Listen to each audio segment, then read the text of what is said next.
కవిశేఖర్ శ్రీ పానుగంటి లక్ష్మీ నరసింహారావు గారి సాక్షి తెలుగువారి బృహత్ కథ 35వ భాగం 28/11/20. ఆయన రాసిన వరుసలో ఇది 50వ శీర్షిక. గ్రంథ పరిష్కారం. సాక్షికి ఒక వ్యక్తి ఉత్తరం రాశాడు.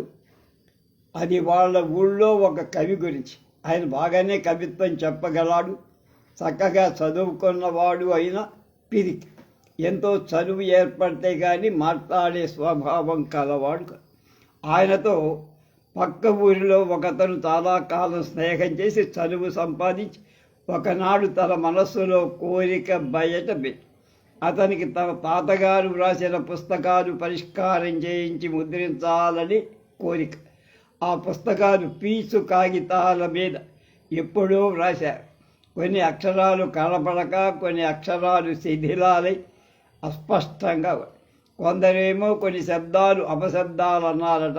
ఆ పుస్తకాలు పరిష్కరించి పెట్టమని అడిగారు. ఆ తర్వాత ఈ కవి అసలు సుశబ్ద అపశబ్దాలను ఇతరులు నిర్ణయించి కవి హృదయం తెలుసుకోకుండా పారేయటం సరికాదు. ఆ గతించిన కవి ఎంతో బుద్ధి వెచ్చించి సందర్భశుద్ధితో వ్రాసే ఉంటాడు. నీకు తెలిసిన వ్యాకరణం కిందకి రానివి తప్పులని నిశ్చయం చేసేలా నీకు తెలియని శబ్దం అపశబ్దమా? శబ్దజాలమంతా నీకు తెలుసా? నిఘంటువులలోకి ఎక్కని శబ్దమల్లా అపశబ్దమా? నిజంగా కళాపరమైన కోరికే ఉంది. కవి మీద గౌరవంతో ఆ పుస్తకం చదవాలి. తెలియనివన్నీ తప్పులు అనెయ్యకూడదు. తెలియనివన్నీ తప్పులని ఎంచుకోమని సుసా భూసా భీసా అంటుంటాడు తెనాలి రామకృష్ణ. మనకి తెనాలి రామకృష్ణ సినిమా 1కి 2 సార్లు. కవి గ్రంథాన్ని విమర్శించడానికి కాలం ఉంది, దానికి వదిలిపెట్టాలి. తప్పుల్ని ఒకరి నుంచి ఒకరి మీద మూసే ప్రయత్నాన్ని పరిహాసం చేసే ఒక కథ చెప్పారు. కనుక మీ తాతగారి పుస్తక గుణదోషాలను జాతి విమర్శించే పని పెట్టుకోను అని చెప్పారు. జంఘాల శాస్త్రి ఇలా రాసి చెప్పారు. నాయనలారా, ఈ లేఖ వినండి. సాక్షికి. అయ్యా నమస్కారం. మా ఊరిలో ఒక కవి ఉన్నాడు. అతడు అనేక నాటకాలు నవలాలు రాశాడు. ఆయన బాగానే కవిత్వం చెప్పగలడని నా అభిప్రాయం. ఆంగ్లేయ భాష చదివాడు. ఆయన మిగుల పిరికివాడు. 10 మందిలోకి వచ్చేస్తే ఎర్ర బట్టను చూస్తే సంత పశువులాగా ఎగిరి పడతారు. కేవలం కుగ్రామంలో ఉండేవాడు కనుక అతడు ఎవరిని చూసి ఎరగడు. అతన్ని కూడా ఎవరు చూసి ఎరగడు. అతడు గ్రంథ రచనా సమర్థుడని అనేకులు తెలుసు. అతని గ్రంథాలు అచ్చుపడకపోవటం చేత అతడి పేరు వ్యాప్తిలోకి రాల. అతడు దైవభక్తి కలవాడు, ధర్మబుద్ధి కలవాడు, పాపభీతి కలవాడు. ఏ విషయం మందు కూడా ప్రవేశించటానికి భయం. మిత్రులు ఒకరిద్దరు వస్తే వాళ్ళ ఎదుట మాత్రం స్వేచ్ఛగా, సంతోషంగా, చక్కగా, చమత్కారంగా మాట్లాడు. కొత్తవాడెవడైనా వస్తే తల వంచుకొని మాట్లాడకుండా ఊరుకుంటాడు. ఈతడు విద్వాంసుడని, కవి అని, ధీశాలి అని అతని గ్రామానికి చుట్టుపక్కల ఉన్న గ్రామాలలో వాళ్ళకి కొందరికి మాత్రమే తెలుసు. సమీప గ్రామాల నుండి ఒకడు వచ్చి అతన్ని ఆశ్రయిస్తున్నాడు. 1 సంవత్సరం ఆశ్రయించాక అతడు ఈతనితో కొంత చనువుతో మాట్లాడటం మొదలుపెట్టాడు. నీ వలన ఏదో మేలు కోరి ఆశ్రయిస్తున్నా కానీ నిష్ఫలాభిసంధి చేత కాదు. మీరు నాకు ఏమైనా మేలు చేయక్కర్లా. మీ వలన భాషకు మేలు చేయాల్సిన పని ఉంది. అందుకే మేము ఇంతకాలం ఆశ్రయించాను అని చివరికి అలా చెప్పి మెత్తగా ఉండినవాడు రవంత గట్టిపడి తల ఎత్తుకొని ఉండివాడు తల వంచుకున్నాడు. ఇదివరకు ప్రసన్నుడుగా ఉండినవాడు సంకుచిత వదడు. అలా అయ్యు మిత్రమా, నీ వాంఛేదో తెలపమని అతన్ని అడిగాడు. అదిగో చెబుతా. మా తాతగారు కొన్ని గ్రంథాలు రచించారు. అవి తాళపత్రాల మీద వ్రాయబడినవి కావు, పీచు కాగితాల మీద వ్రాసినట్టుగా కనబడి. కొన్ని దండకాలున్నాయి, 2-3 నాటకాలున్నాయి, 4 శ్రవ్య ప్రబంధాలున్నాయి, 10 శతకాల వరకు ఒక వేదాంత గ్రంథం కాబోలు. ఈ గ్రంథాలన్నీ చాలా వరకు మంచి స్థితిలో ఉన్నవి, కానీ కొన్ని స్థలాలలో అక్షరాలు పోయాయి, కొన్ని చోట్ల అస్పష్టంగా కొన్ని శబ్దాలు సుశబ్దాలు కావని కొందరు అన్నారు. నాకు భాషా పాండిత్యం లేదు, వాటిలోని మంచి చెడ్డలను ఎరిగిన వాణ్ణి నేను మీకింత శ్రమ ఇస్తున్నా. మీరు దీన్ని పరిష్కరించి నన్ను కృతార్థుణ్ణి చేస్తే దాన్ని అచ్చువేయిస్తా. ఆ గ్రంథాలు భాషా ప్రచారంలో ఉంటే మా తాతగారి ఆత్మ సంతోషిస్తుంది. చదువుకునేవాళ్ళు అనేకులు బాగుపడతారు. స్వల్పంగా ధనం నాకు రాగలరు కనుక మీరు నా మాటను త్రోసిపుచ్చరని నమ్ముతున్నా. ఆ మాట వినయంతో పలికాడు. అప్పుడు అతడు ఇతడిదేమన్నా ఆయన, నీ అభిప్రాయమేమో నాకు అర్థమే.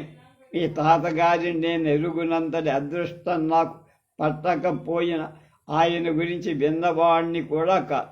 ఆయన గొప్ప కవిని, నాటకాలంకార సాహిత్యం బాగా కలవాలని, యోగాభ్యాసపరుడని, భగవద్భక్తుడని విని ఉన్న.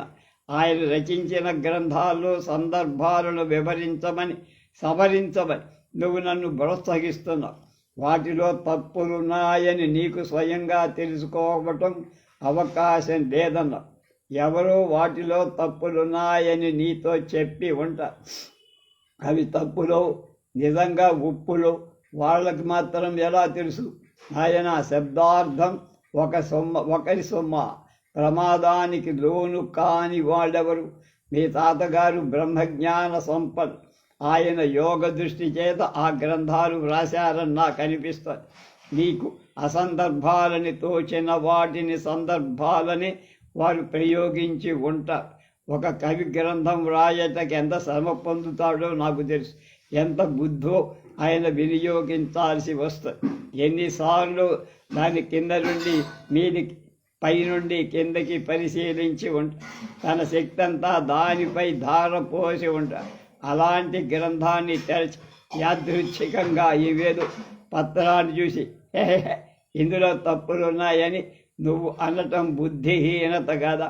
ఇంకొక పత్రాన్ని చేసి అబ్బే ఇందులో కూడా పాత్ర ఔచిత్రం భ్రష్టమైందని తేలికగా నువ్వు మాట్లాడటం పిచ్చి కంటే భిన్నం కాదా? భిన్నమా? ఉన్మత్తుడా?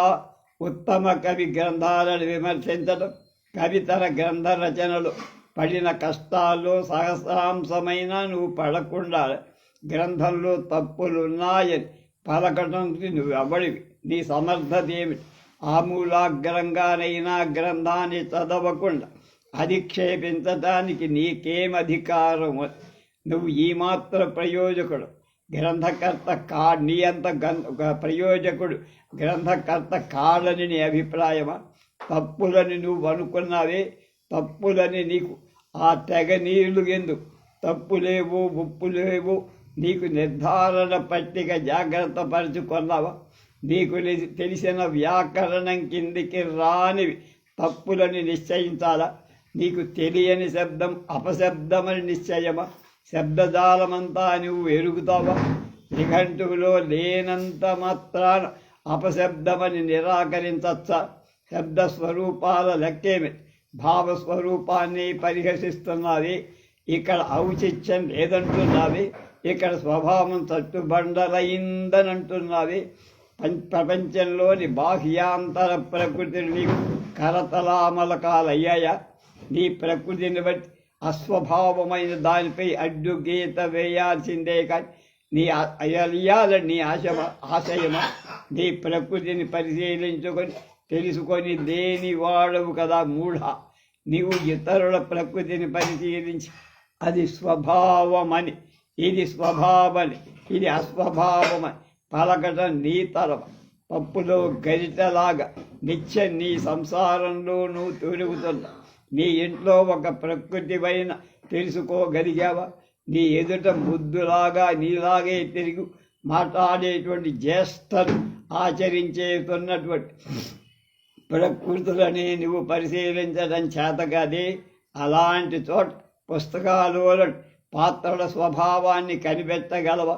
ఆ పాత్రం లేకపోతే లేకపోతే ఏ కాలంలో నివసించారు, ఏ దేశంలో ఉన్నారు, ఏ పరిస్థితుల మధ్య నివసించారు, వాళ్ళ విద్యా బుద్ధులు ఎలాంటివో, వాళ్ళు ఆడిన మాటలు ఏ పరిస్థితుల కారణము, అలాంటి మనస్థితులు వాళ్ళకి కలగటానికి ఇది వరకు వాళ్ళు అనుభవించిన కష్ట సుఖాలు ఎంత మట్టుకు కారణాలు. వాళ్ళు మనసు విప్పే మాట్లాడుతున్నారు, ప్రచ్ఛన్నంగా మాట్లాడుతున్నారు. అలాంటి వింతలు ఇంతకంటే సహస్ర గుణాధికారైన చింతలు. ఒక పాత్ర మాట్లాడిన యొక్క చిన్న మాటను కూర్చి తల కొట్టుకొని పరిశీలింపవలసి ఉంటుందా? ఓహో, ఓసరవెల్లి రంగు కంటే, ఇంద్రధనస్సు రంగు కంటే, వాయువులోని పోకల కంటే, గంగ రాకల కంటే అనేక కోట్ల రెట్ల సంచలనంతో చంచలత్వంతో ఉన్న మనం సత్యంలో నియామంలో కొంత నిర్మాత్మవ్యూహం సహస్ర మండలి తల వెంట్రుకల చిక్కు కంటే చిక్కులైన చిక్కులను ఓడదీయగలమా? శభాష్. కాళిదాసు కంటే మురారి ఎక్కువ స్వభావ జ్ఞానం కలవాడ ఉన్నవారిప్పటికి కూడా ఎందరో లేరా? షేక్స్పియర్ కంటే బెన్ జాన్సన్ ఎక్కువ వాడన్న ఇప్పటికి కూడా ఇంగ్లాండ్లో అనుకుంటూనే ఏడుస్తూనే ఉన్నారు. కానీ శాంతించిందా? విమర్శకాగ్రగణ్యులైన డాక్టర్ జాన్సన్ గారు షేక్స్పియర్ గురించి ఏం చెప్పారు ఎరుగుదువా? షేక్స్పియర్ రసపోషణ జ్ఞానం తక్కువని, ఎలాంటి గంభీరమైన రసాన్ని పోషించవలసిన సమయంలో కూడా రవంత హాస్యరస ప్రకటనం చేసే అవకాశం ఉందని తోస్తే వెనక పోషిస్తున్న రసమంతా ధ్వస్తమై పరిచి హాస్యాన్ని వెంటనే కుర్రవాడు సీతాకోక సిలుక వెంట పరిగెత్తినట్టు పరిగెత్తుతాడని. ఇంతకంటే అసందర్భంగా మరేమేమో రాయలా? అతని మాట ఎంత సత్యమైందో ప్రపంచమంతా ఇప్పుడు ఎరుగుంటారా? కాళిదాసు శాకుంతలు, దుర్వాసుడు మహర్షి ఇచ్చిన శాపాన్ని, ఉంగరం మొదలు గొడవంతా దాన్ని అదికింది. కానీ అదికింది కాదని అధిక్షేపించిన వాళ్ళందరూ ఇప్పుడు వాటి ఆవశ్యకత మీద అందరికీ అర్థమైందా? మ్యాక్బెత్లో విచస్ ప్రవేశపెట్టి, అంటే దయ్యాల నాటకమంతా వల్లకాడు చేశాడు. షేక్స్పియర్ని ఎందరో మహావిమర్శకులు దూషించలేదా? ఆ విచస్ని బట్టే కదే ప్రపంచంలో అత్యుత్తమ నాటకాలు ఒక్కటయిందని ఇప్పుడు తేలింది కదా. ఇలా ఎందని చెప్పచ్చు. కళాకర్మమైన గ్రంథాన్ని అనుభవించగా ఇచ్చ నీకు కలిగితే, కవి ఎడల గౌరవం కలిగి దాని తెలియనివేవో తప్పులనను ఒకసారి చదివితే వడలు తెలియకుండా 3 సార్లు అయినా చదువు. అప్పటికీ సందేహాలు విడనియకపోతే పెద్దన్నాడు తెలుసుకో. అంతేకాని కవిని గూర్చి బుద్ధిహీనమైన మాట పలక. కవి గ్రంథాన్ని విమర్శించటకు కాలము, దాన్ని వదిలిపెట్టే.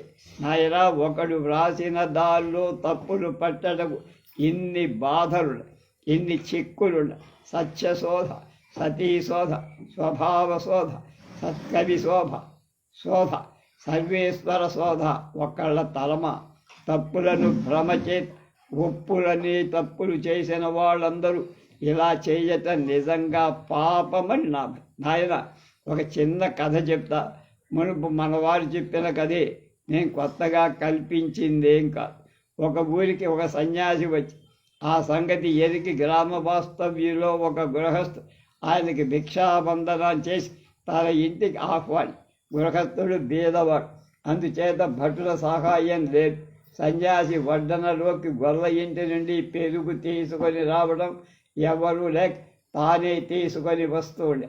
ఇంతలో ఒక సర్పం ఒడిసిపట్టి ఒక గరుడ పక్షి అంతరిక్షానికి పోతుంది. ఆ సమయంలో ఆ పాము నోటి నుండి గరళ బిందువులు కొన్ని ఆ బ్రాహ్మణుడి పెరుగు పాత్రలో పడ్డాయి. పాపం బ్రాహ్మణుడికి ఏం తెలియదు. ఆ దధి ఇంటికి తెచ్చి సన్యాసికి పెట్టి సన్యాసి చచ్చాడు. కొంతకాలమైన పిలువాడు ఆ గరుడ పక్షి కూడా ఆ పాము ఆ బ్రాహ్మణుడు యమలోకం యముడి ఎద్దట నిలబడ్డారు. బ్రాహ్మణుడిపై సన్యాసిని చంపిన బ్రహ్మహత్య పాతకం మోపారు. అప్పుడు బ్రాహ్మణుడు దండధడితో ఇలా అన్నాడు, అయ్యా, నాకు బ్రహ్మహత్య పాతకమేమిటి? సన్యాసికి భిక్ష చేసిన పుణ్యమే కానీ బ్రహ్మహత్య పాతకాలు నాకు ఎలా వస్తుంది? పెరుగులో విషముందని నాకు తెలుసా? నేను పెరుగు తెస్తున్న సమయంలో గరుడు పైనుండి సర్పాన్ని పట్టుకొని పోతున్నాడని నేనేమైనా కలగన్నానా? నేను చేసిన దానికై నాపై నేరం మోపడం తగున? బ్రహ్మహత్య నాకు కట్ట తగదు. అంత సందర్భంగా అతడు పలుకగా దండధరుడు, గరుడ పక్షి, బ్రహ్మహత్య నీకు కట్టబడి నువ్వేమంటావు? అయ్యా దండధర, ఇదే న్యాయమయ్యా. నాకు ఆహారంగా భగవంతుడు నియమించిన పామును పట్టుకొని నేను దారిలో పోతుంటే గాలిలో భూలోకంలో ఎవడో చచ్చాడు, అతన్ని చంపిన పాపం నా నెత్తిన పెట్టామే? ఎంత విరుద్ధంగా ఉంది! బ్రాహ్మణుని చంపాల్సిన అవసరం నాకేం కలిగింది? కొంచెమైనా ఆలోచించరా? నేను అతనికి కావలసిన వాడిని చంపానా? అతని ఆస్తిని తీసుకోవడానికి చంపానా?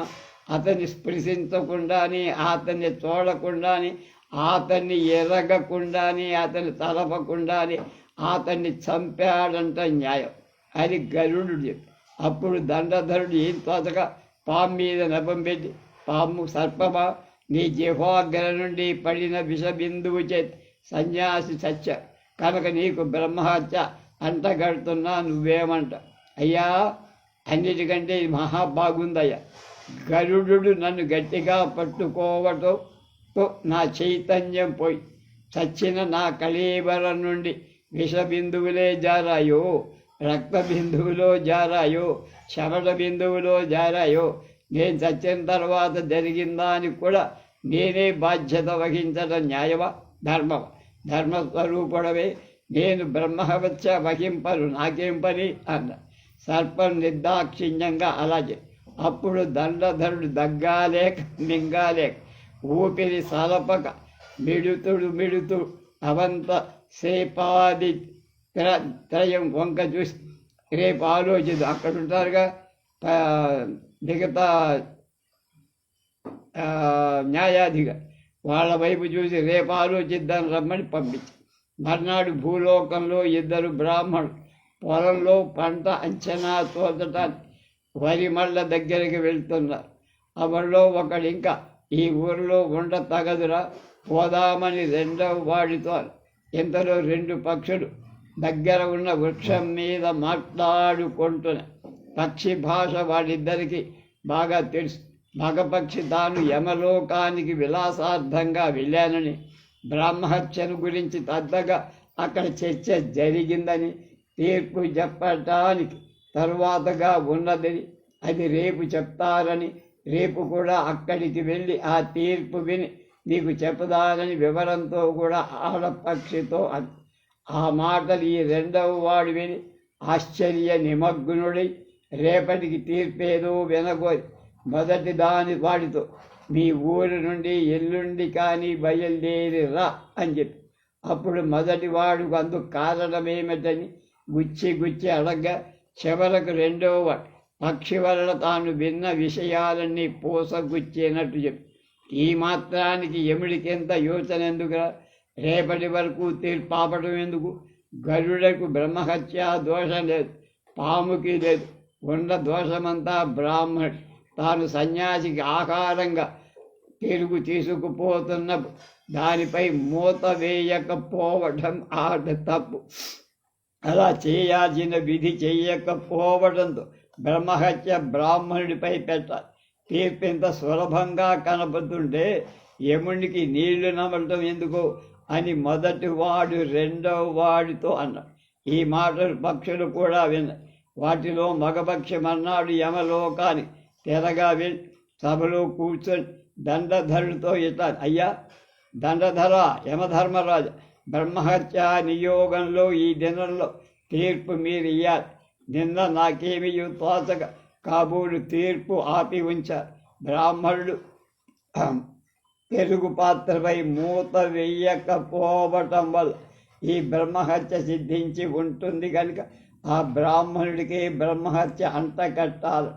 ఈ మాటలు విని దండధరుడు కోపించి, ఈ తీర్పు నీకు తోచిందా లేక ఎవరైనా చెప్పారా అని ప్రశ్నింపగా, మా ఊరికి వచ్చిన అంచనా బాపనయ్యలో మొదటి వాడు రెండో వాడికి చెప్తుంటే ఈ లోకం వాళ్ళమైన మేము ధర్మ నిర్ణయం చేయాలి కానీ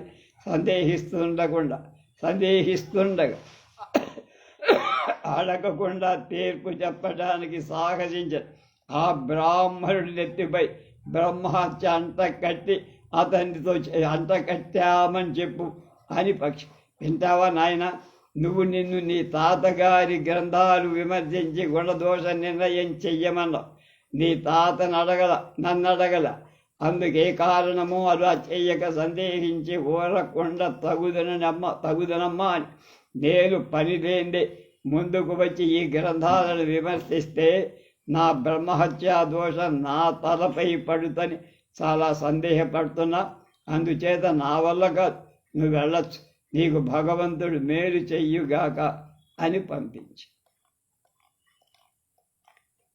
ఉపసంహారం 51వ వ్యాసం.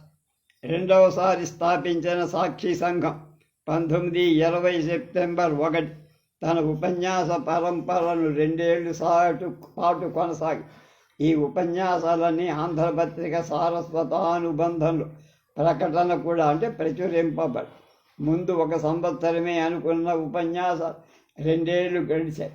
ఇంకా ఈ ఉపన్యాసాలు ఆపుతామని ఆంధ్ర శ్రోతృ పాఠకుడు చేసిన విన్నపమే ఈ ఉపసంహారం. ఈ సందర్భంగా జంఘాల శాస్త్రి చాలా వినయంగా మాట్లాడు. ఎన్నో విశేషాలు ఈ ప్రపంచంలో పుట్టి గతించిపోతుంటే సాక్షి సంఘం మూత పడటంలో ఏం వింత లేదని, కవి అయినవాడు ప్రజలందరిలో తానే అగ్రగణ్యుణ్ణనుకుంటా, చచ్చిపోయా కూడా శాశ్వత కీర్తితో ఉంటాననుకుంటా. వెళితే పెళ్ళి లేకపోతే తద్దినమనే ధోరణిలో తనే పండితుడని, తనే కవి అని, తన వల్లే భాష ఉద్ధరింపబడుతోందని అనుకుంటాడు. సొంఠలలో ప్రపంచపు పరిధిలో నిలిచి చూస్తే సృష్టిలో ఎన్నెన్నో పరిణామాలు జరిగిపోయాయి కూడా, పోతాయి కూడా. ప్రకృతి ఎప్పుడు ఏ దేశంలో ఎలాంటి వాడు అవసరం వాడిని కాలమే బయటకు తీసుకొచ్చి నిలబెడుతుంది. అంటే మనిషి కాలానికి లొంగి ఉండేవాడు కనుక కవి అహంకరింప అక్కర్లేదని జంఘాల శాస్త్రి మాట. సాక్షి వృద్ధుడై సూర్యోపాసన చేసుకుంటున్నాడు. సాలాచార్యుడు సర్పవరం భావనారాయణ స్వామి ఆలయంలో వంట కుదిర. వాణీదాసు కాకినాడ జాతీయ పాఠశాల ఉద్యోగం వచ్చేలాగా ఉంది. జంఘాల శాస్త్రి బదరీ నారాయణ యాత్రకి సిద్ధపడుతున్నాడు. అది వీళ్ళు మూసేయటానికి. జంఘాల శాస్త్రి ఇలా చెప్పారు: నాయనలారా, సాక్షి సంఘం తెరగా స్థాపించి 2 ఏళ్ళు దాటింది. నిన్న సెప్టెంబర్ 1కి పూర్తయిపోయి 1920 సెప్టెంబర్ 1న ఆంధ్రపత్రికాధిపతి అయిన కాశీనాథు నాగేశ్వరరావు గారి ప్రోత్సాహంలో 2వసారి స్థాపించారు. ఆయన పత్రికలోని సారస్వత అనుబంధాన్ని వారం 1 సాక్షి ఉపన్యాసం 1 సంవత్సరం వరకు పడిపించే ఏర్పాటు చేయి. ఆ సంవత్సరం కూడా పూర్తయి. ఎంతకాలం ఉపన్యాసాలు ఇస్తున్న భాషాభిమానులైన మీరు వాటిని దయతో ఆచరింపకపోరు. ఉపన్యాస విషయంలో ప్రపంచంలో హద్దుపద్దు ఉందా? ఇదివరకు మేము ఎన్ని విషయాలు గుర్చో చెప్పి ఉన్నామని గర్వపడటం కూడా లేదు. అయ్యో, ముఖ్యంగా చెప్పాల్సింది ఇంకా ఎన్నో మిగిలిపోయాయి అని విచారిస్తుంది. సాక్షికి ఉత్సాహమే ఉంది కానీ దేహశక్తి లేదు. అతడు మొదటి నుండి దుర్బల శరీరం. సాక్షి పానుగంటి వారే దక్క. వార్ధకానికి ఇప్పుడు మరింత దుర్బల శరీరుడై ఉన్న సాక్షి సంఘానికి సాగించడానికి ఇంకా ఆయన అభిప్రాయం లేదు. శనివారం ఎప్పుడు వస్తుందా, సాక్షి ఉపన్యాసం ఎప్పుడు చూద్దామా అని అత్యంత ఉత్సాహంతో ఉన్న సాక్షి పాఠకులకు ఇప్పుడు ఆశాభంగం కలిగింపవలసి వచ్చింది కదా అని సాక్షి బాధపడుతున్నాడు విచారి. కానీ నాయనలారా, 1 వారం మాత్రమే రవంత కొత్తగా ఉంటుందేమో కానీ పైవారం నుండి పాతపడిపో. ఎన్నెన్ని మహాసంఘాలు స్థాపింపబడలా, ఎన్ని అంతరించలా, వాటికి ఎప్పుడిప్పుడు ఎవరు విచారిస్తున్నారు? అలాంటి వాటికే గతి లేనప్పుడు వీటిలో బుడగలాగా ఉన్న సాక్షి సంఘం మాట చెప్పాలా నాయన? దేశోపకారం నా వలన జరుగుతోంది కదా, భాషాభివర్ధన ఉంది నా వలన జరుగుతోంది కదా, నేను లేకపోతే ప్రపంచంలో లేదే కదా, లోపం కదా అని అనుకునే వాటి కంటే వెర్రిముండా కొడుకు ప్రపంచంలో లేడు. నా వంటి కవి ప్రపంచంలో లేడు. ప్రచమ్మల్లో ఉన్న మంచి కవిత్వం నాతోనే ఆఖరు. బుద్ధిహీన సార్వభౌముడు అవటానికి ఏమైనా వాడికి సందేహమా? కవి అనవాడు తానే ప్రజలలో అగ్రగణ్యుడనుకుంటాడా? ప్రపంచంలో వాడికున్న గర్వం తెగ నీరు. కవి మరొకడున్నాయా? వాటిలో సాధువులనేకున్న కొందరు అసాధువుల. అలాంటి వాడి తత్వాన్ని గూర్చే చెబుతా. అతనికున్న శాపాలాపాలు, ఆకాశ గమనాలు, అధపతనాలు మరొకడికి లేవు. సన్నిపాత రోగి కంటే విస్మృతియే, కళ్ళు తాగిన వాడి కంటే కైపు, ఉన్మత్తుడి కంటే ఉద్రేకం, చేతిలో చెంబు లేవు, కావలసినంత దాహం ఆకులోనికి ఆధరువు లేవు. చేతిలో చెంబు లేదు కానీ కావలసినంత దాహం, ఆకులోకి ఆధరువు లేదు కానీ కావలసినంత ఆకలి. సంసారం జరుపుకునే శక్తి లేదు కానీ ప్రపంచ పరిపాలన తంత్రాన్ని బోధిస్తా. బతికి ఉంటాననే సంపూర్ణ విశ్వాసంతో ఎప్పుడూ ఉంటా. పైస చేత పెట్టినవాడు ప్రభు, పెట్టనివాడు పిశాచ్. తన కవిత్వానికి బడి అన్నవాడు పండిత్, అననివాడు పామ. తన్ను చేర తీసినవాడు చక్రవర్తి, చేరదీయనివాడు చండా. అంతే అంతే అతని మంచి చెడ్డల విభాగం కడుపులోని మంట చేత కనబడిన వాళ్ళని బానిస మొదలు ప్రభువుల భవతి భిక్షాందేశ్. ఈయని వాళ్ళ నోటికి వచ్చినట్టు కోరుకోతలు, చేతికి వచ్చినట్ల రాతలు సామాన్యుల జడల బడిత బజాకు కూడా చేయత పైన కొట్టట. పర్యవసానం చెప్పేది ఏమిటంటే తానే పండితుడని, కవి అని, తన వలననే భాష ఉద్ధరింపబడుతోంది, తాను లేకపోతే భాషకు దుర్గతి అని అనుకునేవాడు శుంఠలందరిలో శుద్ధ శుంఠ. గోపురం పక్కన చిత్రింపబడిన కోతి గోపురాన్ని తాను మోస్తున్నానని, తాను లేకపోతే గోపురం కూలిపోతుందని అనుకోవటం ఎలాంటిదో. మోటారు బండి చక్రపు టాకుపై ఉన్న ఈగ నా మూలంగా బండి ఎంతో వేగంగా పోతోంది అనుకోవడం ఎలాంటిదో. ప్రపంచ శాసనాలకన్నిటికీ బానిసై పుట్టిన మనిషి ప్రపంచం నా వల్లనే ప్రపంచానికి మేలు జరుగుతోందనుకోవటం అలా. పుణ్యపాపాల పరిపాకం వల్ల కొన్ని దేశాలు భూకంపాల చేత పాతాళానికి పోతున్నాయి, కొన్ని ద్వీపాలు సముద్రం నుండి లేస్తున్నాయి, కొన్ని జాతులు వృద్ధి, కొన్ని నశింపవు, కొన్ని గ్రహాలు ఆరిపోతున్నాయి, కొన్ని కొత్త నక్షత్రాలు బయలుదేరుతున్నాయి. ఈ సృష్టి ఎగిరిపోతుంది, మరొక సృష్టి వస్తుంది. కాలచక్రమే అంతా తిప్పుతుంది. ఎప్పటికీ దేశంలో ఎలాంటి పరిస్థితులు, ఎలాంటి వాడు అర్హుడు, అలాంటి వాడిని కాలమే ప్రకృతి గర్భం నుండి పైకి తీసుకొచ్చి నిలబడి అప్పటికి అనుకూలమైన రాగంతో తాళంతో అతన్ని పాడిస్తూ పాట అయిన వెంటనే చెవి పట్టుకొని ఈడ్చి పారేస్తుంది. స్వప్రయోజకత్వాన్ని అతడలా చేయట్లా, అలా పాడలేదు. మరొక రీతిగా పాడటానికి అతనికి అవకాశం లేక అలా పాడారు. ఇక ప్రయోజనం ఏముంది? స్వాతంత్రం ఏముంది? ఏమీ లేదు. లేకేమి ఫ్రీడమ్ ఆఫ్ ద విల్ మనకు లేదా అని వెర్రి మాటలు ఆధారపరుచుకొని నాపై ఈ సభలో పడేవాళ్ళు గుర్రుమంటారు. నాయనారా, ప్రత్యక్షానుభవం కానీ తెలియని ఈ నీతి మీకు బోధ వల్ల తెలియదు. ఇంకా ఏది ఇక ఒక 10 ఏండ్లు ఓపిక చేసుకో. తల వెంట్రుకలు ఓడనివ్వడు, పళ్ళు రాలనివ్వడు, దృష్టి తగ్గనివ్వడు. ప్రపంచ లంపటం చేత వలన కలిగేనన్ని ముట్లు, అన్ని తన్నులు, అన్ని చెప్పు దెబ్బలు తగలనివ్వడు. అప్పుడు ఈ ఉపన్యాసం దిగజారు. స్థిరగా చూడండి. చెప్పదగినంత దృఢంగా నేను చెప్పలేదని మీరప్పుడును అధిక్షేపించకపో. ఏమైనా కొన్ని వెర్రి మొర్రి వ్యాసాలు మా సభ నుండి వెళ్ళాయి. వాటిని మీరంతా చూశారు, విన్నారు. మీ ఎడల మిగుల కృతజ్ఞత. నాకింక సెలవు ఇవ్వండి.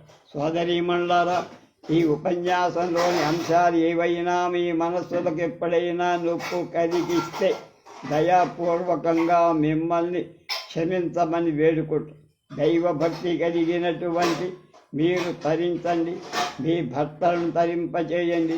ఆంధ్రపత్రికాధిపతి అయినా అనేక నమస్కారాలు.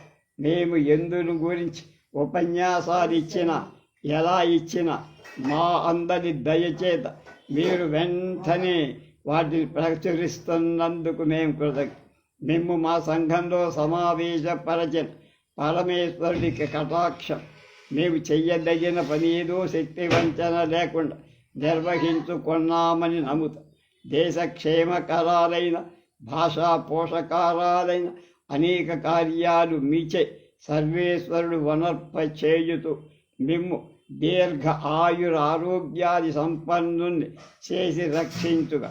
వృద్ధుడైన సాక్షి విశేషించి కొలది కాలం యథాపూర్వకంగా సూర్యోపాసన చేసుకుంటూ భగవంతుడి ఆజ్ఞకై ఎదురు చూస్తున్న కాలాచార్యుడు సత్పవరంలో భావనారాయణ స్వామి ఆలయంలో తిరువంతపల్లిలో పాచిక ఉద్యోగి అయి ఉన్నాడు. కారాగృహ విముక్తుడైపోయినప్పటి నుండి కాకినాడ జాతీయ పాఠశాలలో ఆంధ్ర ఉపాధ్యాయ పదవిని వాణీదాసుడు కోరుకుంటున్నాడు. అతడక్కడకు పోతాడేమో. జై సీతారాం అని నేను బదరీనారాయణకు వెళ్తా. ఇది కాక ఆంధ్రదేశీయులరా, బ్రహ్మపురం మొదలు బళ్ళారి వరకు వినపడతగిన ఒక్క కేక కడపటిసారి నేను వేస్తున్నా వినండి. సాక్షి ఉపన్యాసాలన్నీ 4 సంపుటాలుగా వస్తున్నాయి. ఈ నెల చివర 2 సంపుటాలు పూర్తవుతాయి. పై మాసాంతానికి 3వది 4వది వస్తాయి. మా గ్రంథాలను విక్రయించడానికి మేము మహారాజా శ్రీ పాలుగంటి లక్ష్మీనరసింహారావు పంతులు వారికి శాశ్వతమైన అధికారం ఇచ్చారు. మీరు వారికి వ్రాసి వాటిని తెప్పించుకొని శ్రద్ధతో విమర్శన బుద్ధితో చదవండి. మీకు భగవంతుడు మేలు వనర్చుగాక.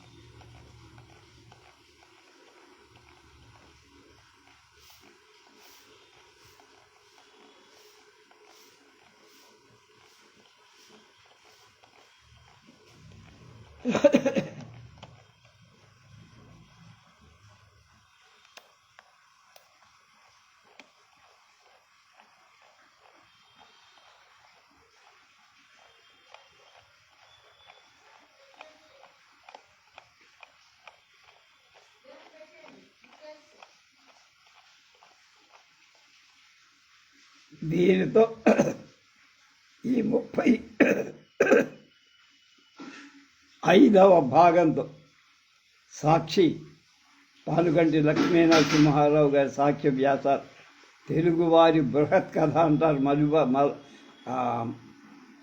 మధునాపంతల సత్యనారాయణ శాస్త్రి దీని తెలుగువారి బృహత్ కథ, అందుకనే మేము కూడా అదే పేరు పెట్టి కనుక దీంతో సాక్షి ఉపన్యాస పరంపర పూర్తయింది. కొత్తదేదో రేపు మళ్ళీ మనం మొదలు పెడతాం. స్వస్తి.